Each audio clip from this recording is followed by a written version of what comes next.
Hey, friends, welcome to yet another episode of Strange Planet. Aliens, psychedelics, Bitcoin. What if I told you they're all connected? And not just in some vague metaphysical way, but in a deep cosmic, mind-bending way that could change everything we think we know about reality. Paul Hynek, son of legendary UFO researcher J. Allen Hynek, is here to blow the lid off the hidden nexus between extraterrestrial intelligence, DMT, and the world's first truly decentralized currency. Are UFOs piloted by AI-driven beings operating on a blockchain-like economy? Is Bitcoin a primitive version of an interstellar financial system? Could DMT be a communication protocol linking us to higher dimensional entities? We're going to go way beyond government disclosure, way beyond mere speculation. We're diving into the digital, the psychedelic, and the intergalactic. So buckle up, because this conversation might just rewire your entire perception of reality. Before we get to all of that, just a quick reminder. If you'd like to get a little deeper into this podcast, Strange Planet, you might want to consider becoming a premium subscriber, and it's real easy to do. Just click on the link in the episode notes, strangeplanet.supportedcast.fm. You gain access to commercial-free listing, and you receive special bonus episodes produced exclusively for premium subscribers. strangeplanet.supportedcast.fm. Paul Hynek, as I say, son of legendary UFO researcher J. Allen Hynek, is a Wharton MBA, a graduate, a professor of finance and cryptocurrency at Pepperdine University, and a cutting-edge thinker at the crossroads of technology, consciousness, and the unknown. With a background in finance and a deep-rooted connection to the world of UFO studies, Paul explores the surprising nexus between aliens, DMT, a powerful psychedelic, and Bitcoin. At conferences like Contact in the Desert, Paul challenges conventional thinking, arguing that extraterrestrial civilizations, if they exist, may operate with advanced digital intelligence, perhaps even AI-driven economic systems akin to Bitcoin, a decentralized model. He also posits that DMT, known for inducing otherworldly visions, could function as a gateway to higher dimensions or alternate realms of reality. His work questions the nature of human perception, the suppression of knowledge, and the potential for radical breakthroughs in both finance and interstellar communication. Paul Hynek, welcome to Strange Planet. How are you? Pleasure to be here, Richard. Let me ask you a little bit about your father before we get into this nexus of UFOs, DMT, and Bitcoin. So he went from, as we all know, UFO skeptic to one of the most respected voices in the field. What do you suppose, if he were alive today, how do you imagine he would interpret the recent wave of government UFO disclosures? Yeah, I've often thought about that. I think he'd be gratified that the Close Encounters classification system he came up with is still used. And I think he'd be a bit perplexed by the government of 2025 compared to the Air Force and the government of the 50s and 60s. You know, back in those days, the Air Force, their stock position was, nothing to see here, folks. Please disperse. We got everything under control. And now you have the United States Navy on record saying, we see a lot of things in the air, in the water. We don't know what they are. We could use a little help, and we're concerned about the safety of our aviators. That is such a 180-degree difference in stance from that of the Air Force of my father's day. We also have a lot more whistleblowers, more and more evidence piling up. We don't have what I think he would consider to be the singular capital D disclosure event, you know, the sort of archetypal situation where you have a saucer landing on the lawn of the White House and an unimpeachable character like Walter Cronkite narrating it. But it seems like disclosure may be more a process than an event. And so I think he'd be interested, but it's still not exactly as far as he would like it to go. You mentioned your father's creation of the Close Encounters classification system. If you had to create a similar system, and now we're going to get into DMT, If you had to create a similar system for psychedelic experiences or digital consciousness breakthroughs, what would it be like? What would it look like? So indeed, my brother and I are working on a sort of augmented layer to go on top of the close encounter system. The close encounter system speaks to the type of experience that was had, whether you see an object, if there is any evidence, and if there's a sighting of some type of creature. It doesn't, and it does what it needs to do very well. What we'd like to add to that in our quest to help experiencers of all manner of, call it supernatural phenomena, DMT, ghosts, aliens, what have you, to be able to demonstrate the objective reality of their encounters if they so choose. So we're developing a protocol, a system, what have you, that speaks to the type and relative strength of the evidence in terms of how compelling it is. So many people report meeting intelligent entities, let's call them, under a DMT. Some resemble classic ETs. Do you think this is an actual form of interdimensional contact, or are we simply tapping into deep layers of our own consciousness? What's going on here? I have no answers. I have some refined questions at this point. And I'm also very careful to not believe what I want to be true. So, purely in the interest of science, Richard, I have experimented with DMT, and I'll tell you, it feels hyper real. It feels hyper clear, hyper sober. It does not strike me like other psychedelic substances. And I have a strong suspicion that it may well not be a psychedelic hallucination, but could well be a sort of change in the filtering process in the brain for you to be able to recognize a very real, a hyper real reality that's with us all the time. As for entities that people see there and intelligences with which they feel they communicate, I'm also working on a couple of experiments right now to verify information transfer. That information from there is either beyond human capabilities, or if I have a DMT experience and I have a communication with a code word, someone else has an experience and then they receive that code word. Now that in itself would be very interesting, not necessarily proof of DMT. It could be telepathy or other things, but it would certainly mean something is going on here. And I would then lean even more into the phenomena to try to figure out exactly what it is. It might be useful maybe for listeners not familiar with DMT. Why don't you tell us, give us maybe a primer on DMT. What is it we need to know about this? Yeah, DMT needs a better marketing firm, Richard, because it's, for my money, the best psychedelic out there. They call it the businessman's high because it can last 5 minutes or less and there's no hangover. You feel fine. One of its variants is much better known than DMT itself, which is ayahuasca, which has been used for hundreds of years in tribal ceremonies. And indeed, many Americans and Canadians have tried that. It is something that is, when you take it, you have this sense of hyper clarity that you are not drugged, you are not high, you feel sober while you're doing it, which to me is really qualitatively different than other psychedelics I've experimented with.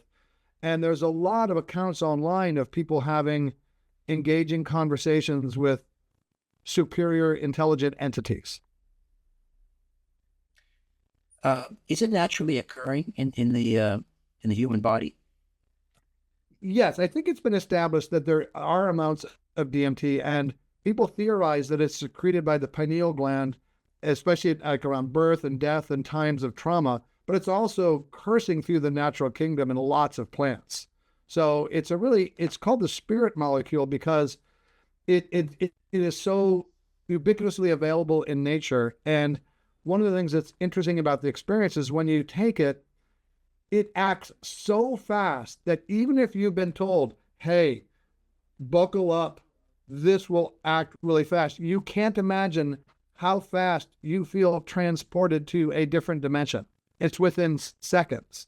And to me, that makes me feel that it may well be activating and an amount that's already in the body, already past the blood-brain barrier. Can you share some of your experience as well while under the influence, let's say, of DMT?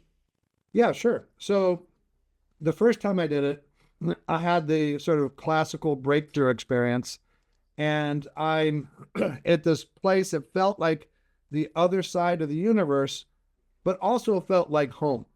It's hard to sort of reconcile those two.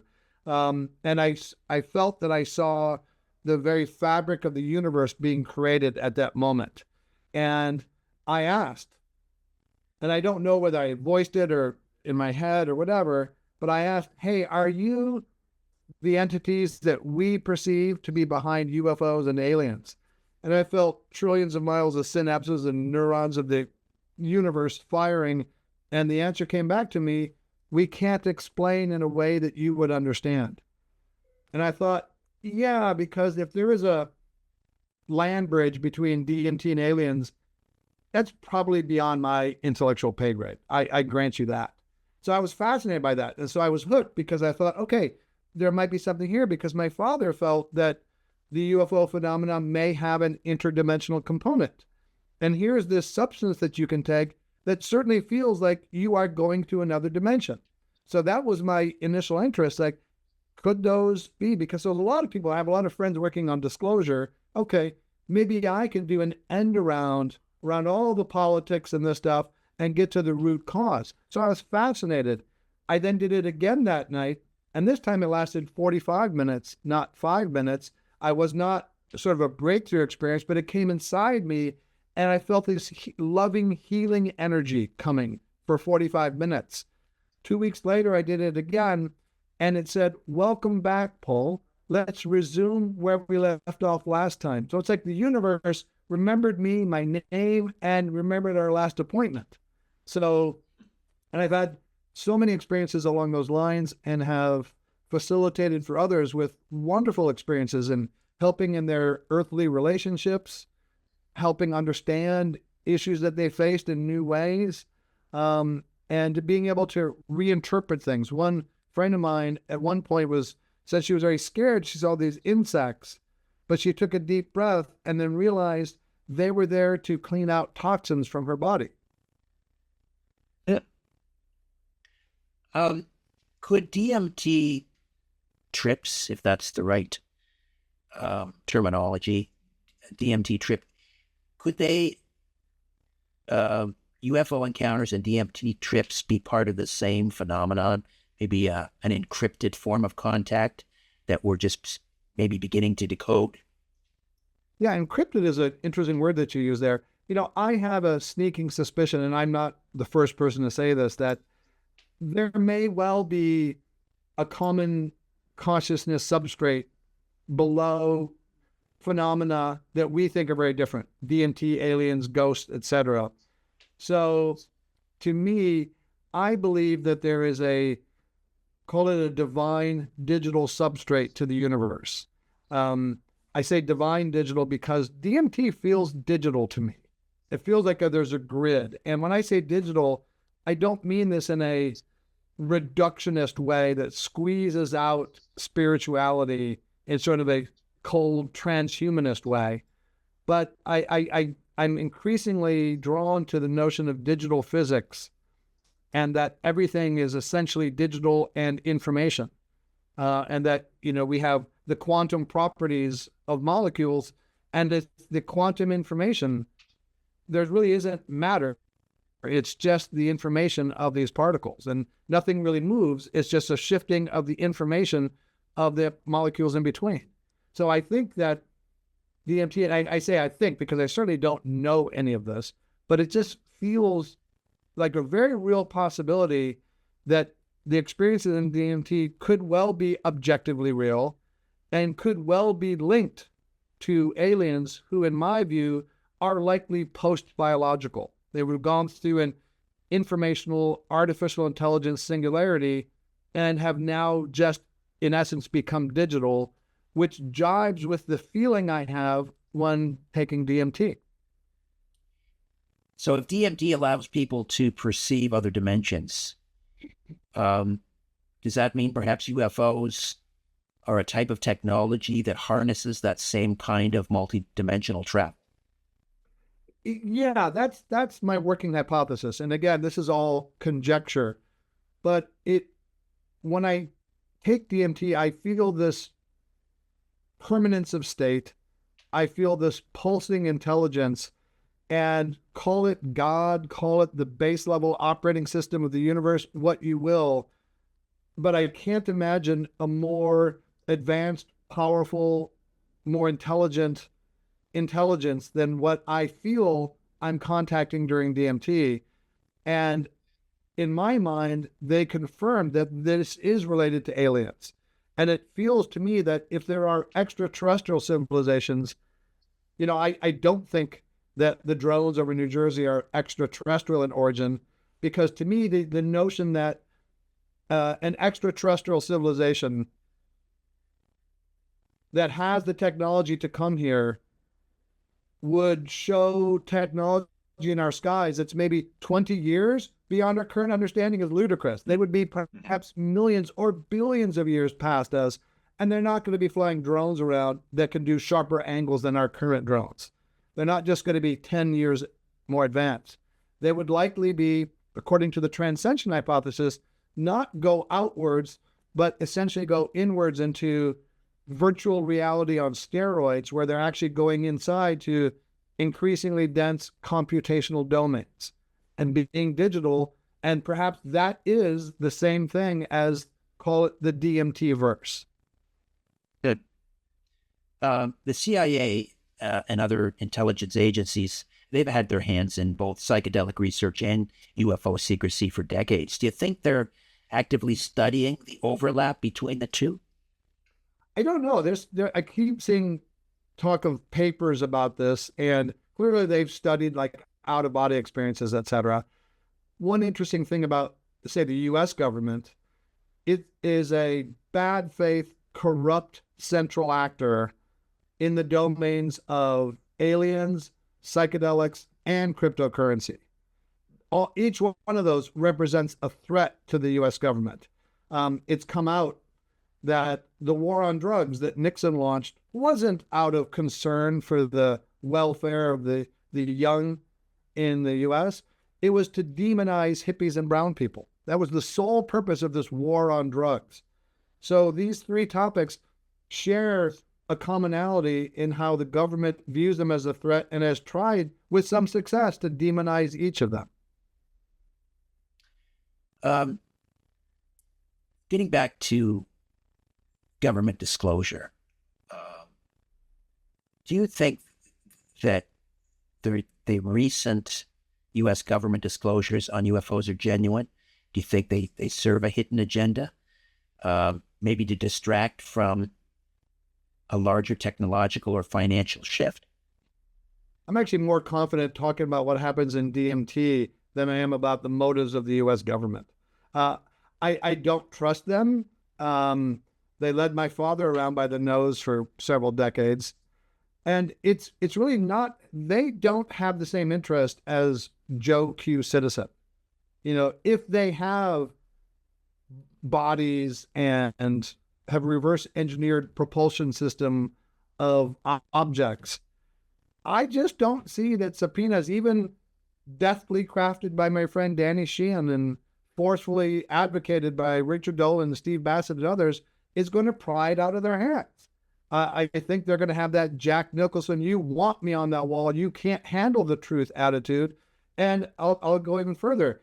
If I was an Air Force general, I'm not about to give them up because some pasty-faced pencil pusher on Capitol Hill deigns to give me a subpoena. No, I'm not giving up the crown jewels of our secrets. And if we did have and have successfully figured out their technology many years ago, then I think they'd be speaking English in Beijing by now. We're not going to sit on that. That's what the military, if they can harness it and use it, they will. So you mentioned you believe these UFOs may be piloted by what you call post-biological entities. Let's get into Bitcoin now. Could Bitcoin represent humanity's, maybe its first steps towards creating sort of a similar decentralized AI-driven economic system that sort of aligns with how these advanced ETs, how they may function? Yeah, it's interesting. When I speak at conferences about these three topics, I really don't have to talk about aliens much. Everybody knows and has all sorts of theories about aliens.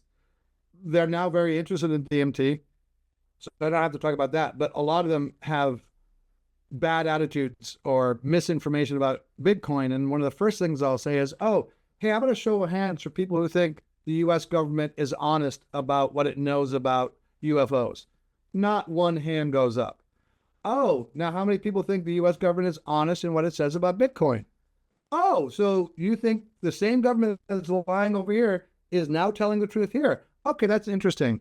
I don't think we have time for me to, evangelize why Bitcoin is wonderful and good for the environment and blessed in its decentralization. But I do believe that whereas a lot of people think that nuclear bases are sort of negative beacons that extraterrestrials see and come and disable and tell us to knock it off, that may well be the case. I think conversely that Bitcoin may well be a positive beacon, that we have reached a sufficient level of technological sophistication and decentralization as to perhaps now sit at the adult table and commune with whatever type of galactic federation there may or may not be. So if ETs, well, you mentioned or hinted that they may be interdimensional, but let's assume for a moment that they're traveling vast distances without relying on traditional resources. Do you think they use a form of energy-based currency?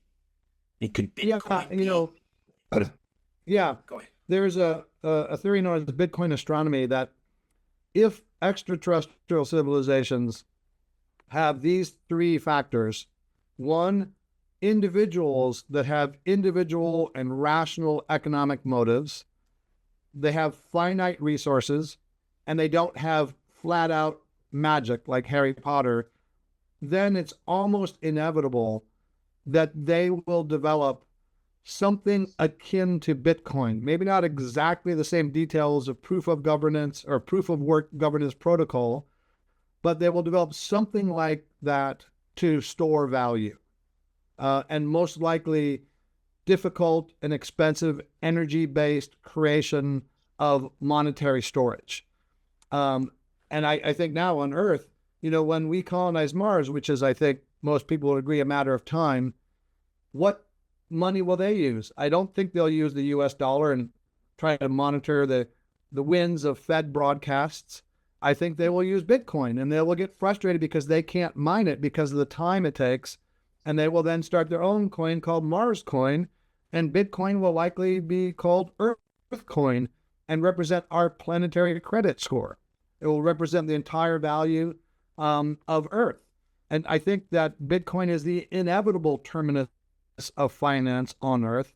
And I think other civilizations would likely follow along the same trajectory. Bringing this back to DMT for a moment, because from my understanding, DMT users will often report seeing these intricate, fractal, hyperstructured realms, patterns that resemble cryptographic networks, I think is the term. Could Bitcoin and blockchain technology be crude reflections of a deeper universal architecture, maybe, that governs consciousness and ET intelligence? Wow, very well said. Short answer is sure. When you take DMT, a lot of people, like you said, report seven-dimensional figures and kaleidoscopic things. One of the best descriptions I've heard about the experience is that you may well see complex geometric patterns built of love and understanding. And to me, that sums up the sort of divine digital nature that I feel when I'm taking DMT.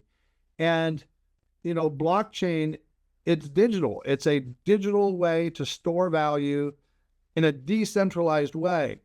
And I don't know anything that feels more decentralized than DMT.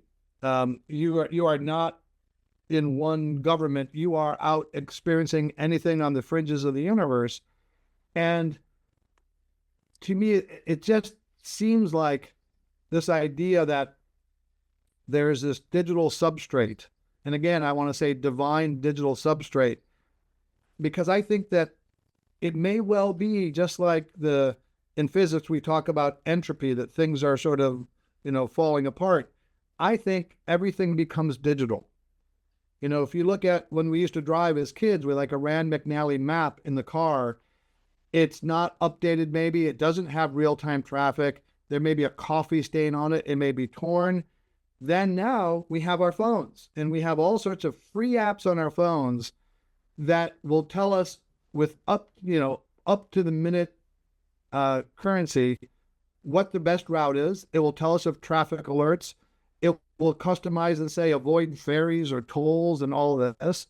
And then the ultimate form of a digital map is the driverless car. So we go from having to drive ourselves with rickety old paper maps to not even having to touch the wheel. That's the benefit that digital adds to driving.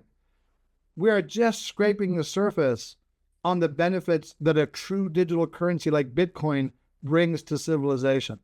And we will see these benefits in the next few years when Bitcoin really comes into its own with all the advantages that it will bring to us.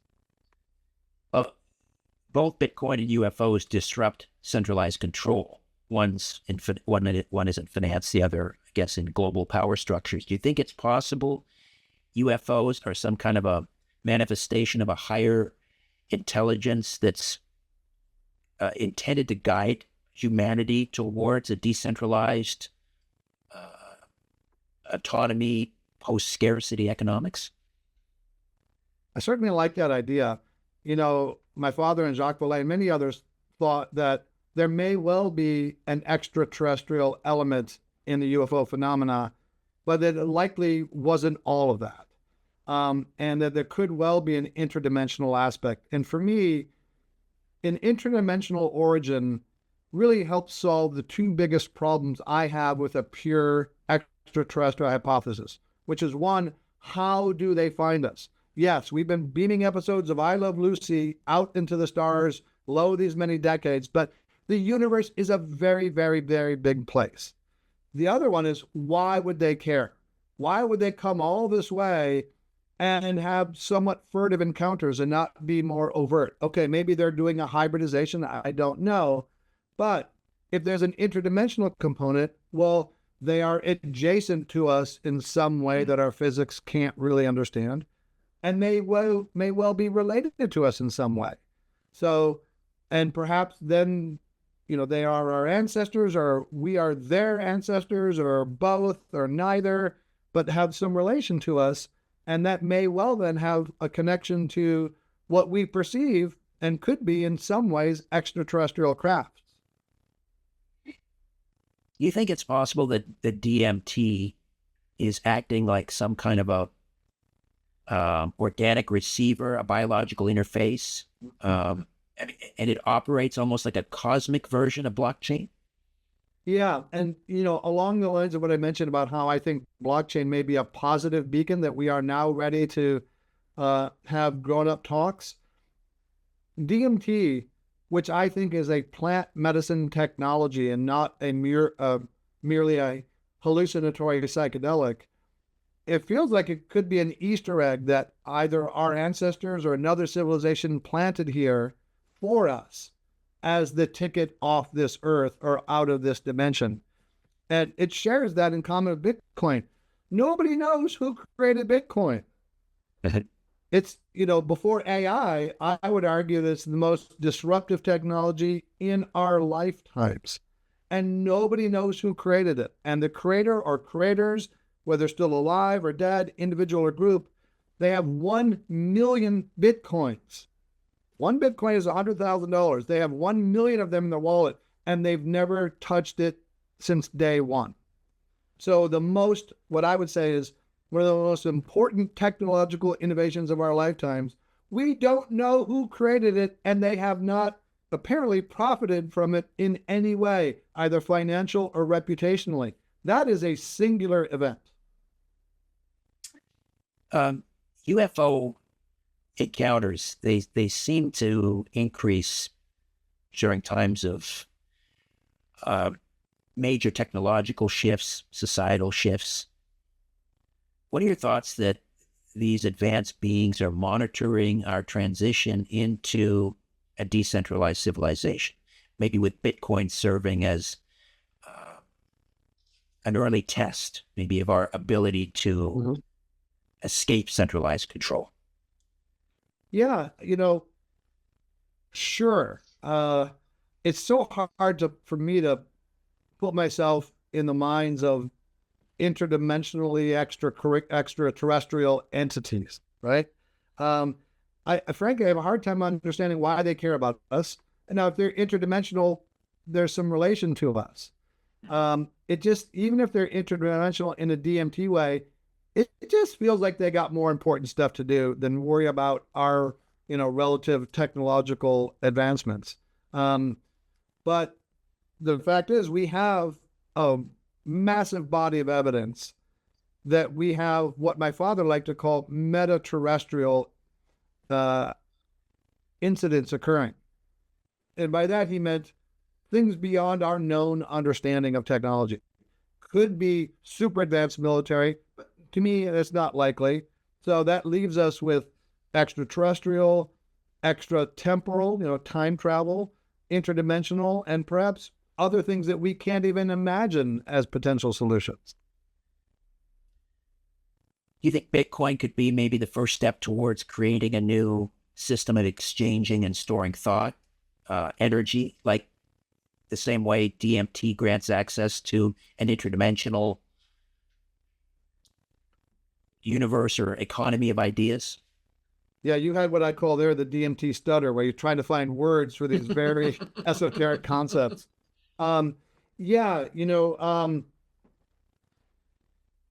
I think Bitcoin to me is magic, and it is the most most of the energy used for Bitcoin is renewable. Much of it would not have been used in any case, and it's such a step forward to us, as you mentioned several times, in terms of decentralization, getting out of the yoke of oppressive governments.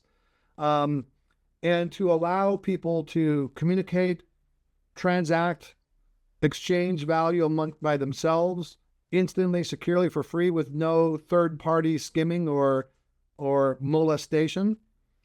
And I think what the age that it may well usher in, since I think the train has left the station and no government can at this point control it, really points to the possibility of a future very different than what we've had, much more peaceful, much more empowering to individual sovereign citizens.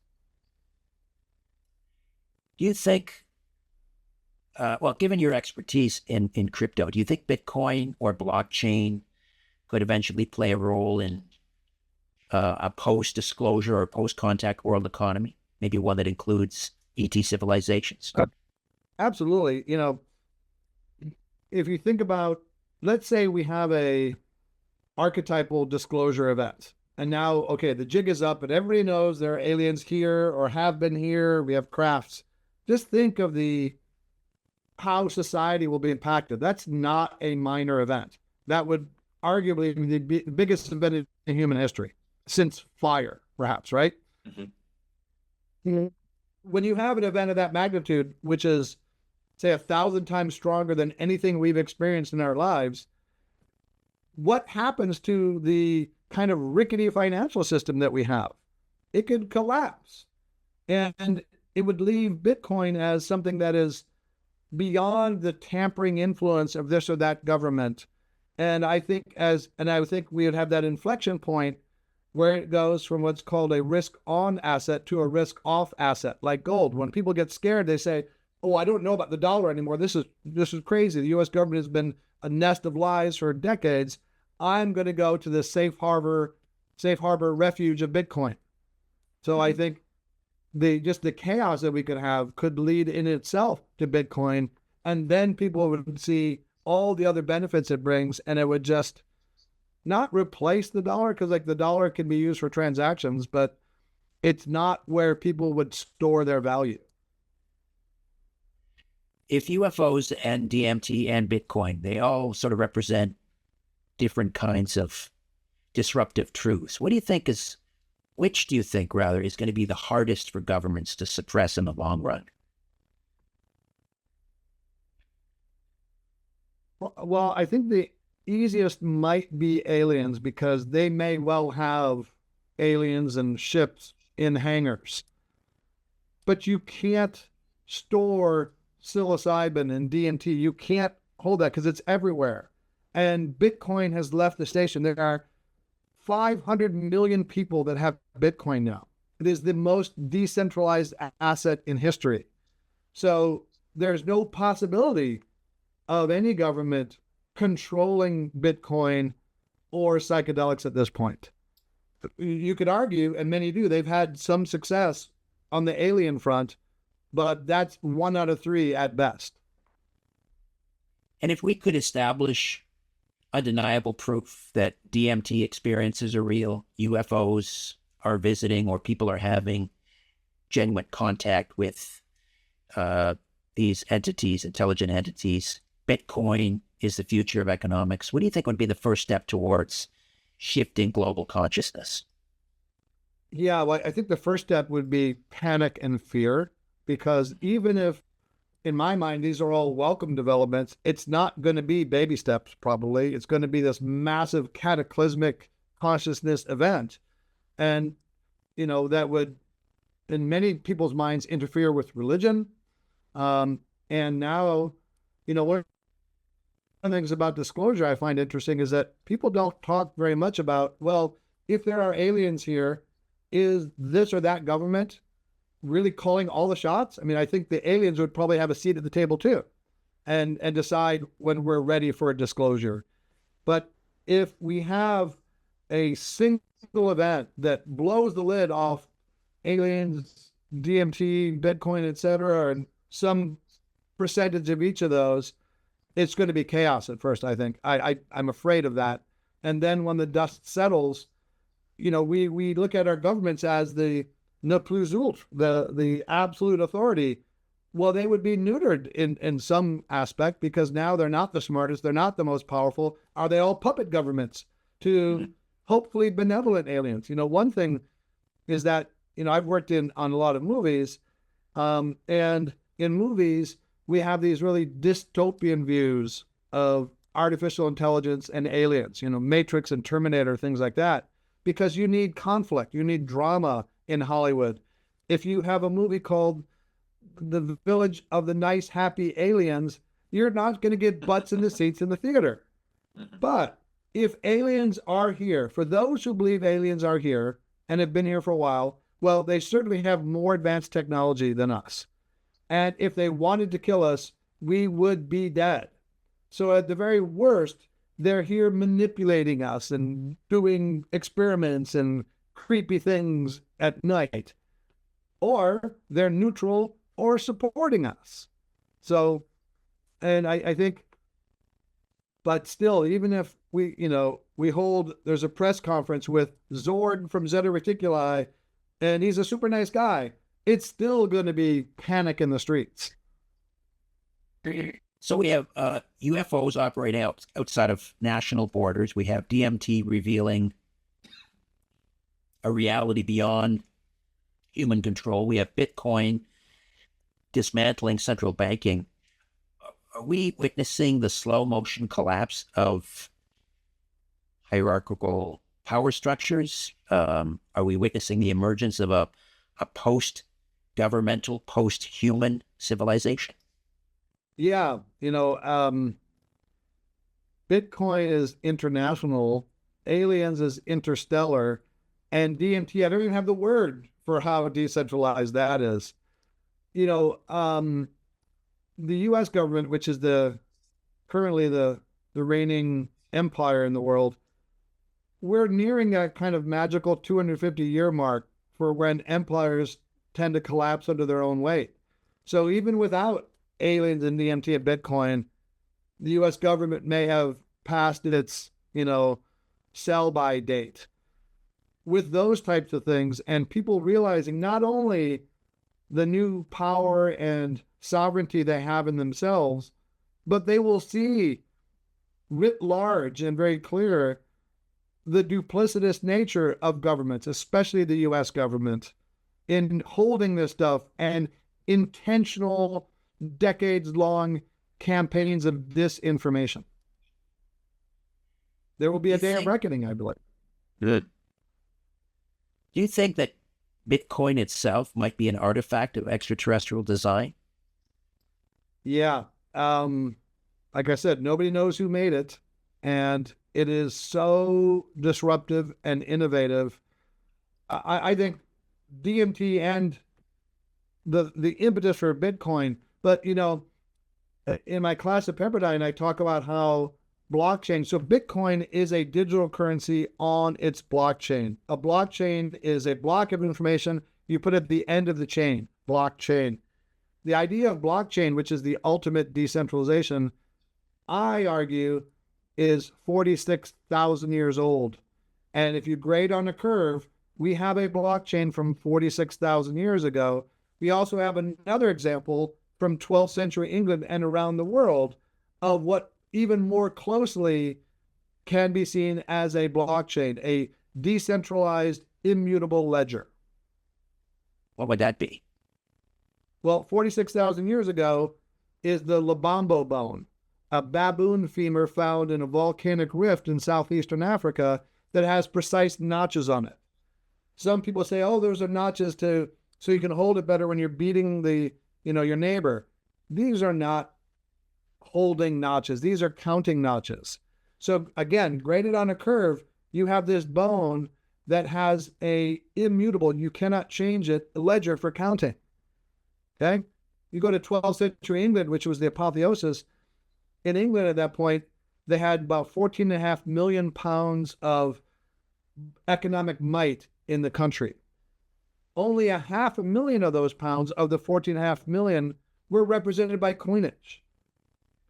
The rest, 14 million, had a physical manifestation, but it was not credit cards. It was not even paper. It was tree branches. These are called tally sticks, and people can look them up online. The convention was you take like a willow branch, like maybe yay long, and let's say you can even have derivatives or options. I owe you my sorghum harvest next year.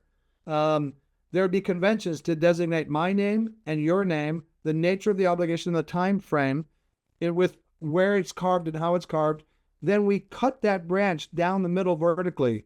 You take half, I take half.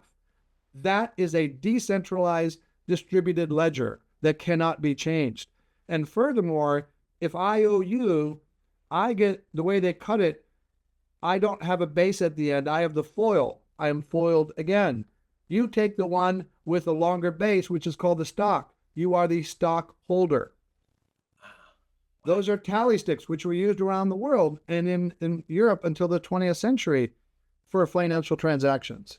And that shows, even in the Middle Ages, in the Dark Ages, this yearning to have decentralized information. Framing Bitcoin, DMT, and UFOs as interwoven threads in a much larger cosmic puzzle. And Paul Hynek will be appearing at the Contact in the Desert conference that is happening, I believe it's May 29th to June 2nd. And do you have any precise dates or times that you'll be speaking? I don't yet. No. Okay. So people will go to contactinthedesert.com, contactinthedesert.com. We'll put the link in the episode notes. Go to the speaker page, and just keep an eye out there. And precise times will be listed soon, I'm sure. And again, you want to just give us kind of a synopsis of what you'll be discussing? I know we've talked about it here a little bit, but anything else you want to add to that? Yeah, I'll go back to the idea of everything becomes digital. a lot of our world is already digital. Bitcoin is digitally native. I believe humans may well become digital or post-biological. I believe we'll have a merger with artificial intelligence. And I don't think it's artificial intelligence waking up and becoming the ultimate woke Republican nightmare. But I think it's we, the bearers of consciousness, will adopt more and more machine capabilities and over time merge with artificial intelligence. So I think humans will become digital. DMT feels digital to me, and I believe aliens, whether extraterrestrial or interdimensional, are already divinely digital. There you go, the hidden nexus between ET intelligence, DMT, and the world's first truly decentralized currency. Again, Contact in the Desert, May 29th to June 2nd, contactinthedesert.com. Paul will be there, one of the key speakers. What a pleasure, Paul. Thank you. Absolutely mind-bending. Thank you, Richard. I enjoyed it. A new Richard Syrett's Strange Planet drops every Monday, Wednesday, and Friday.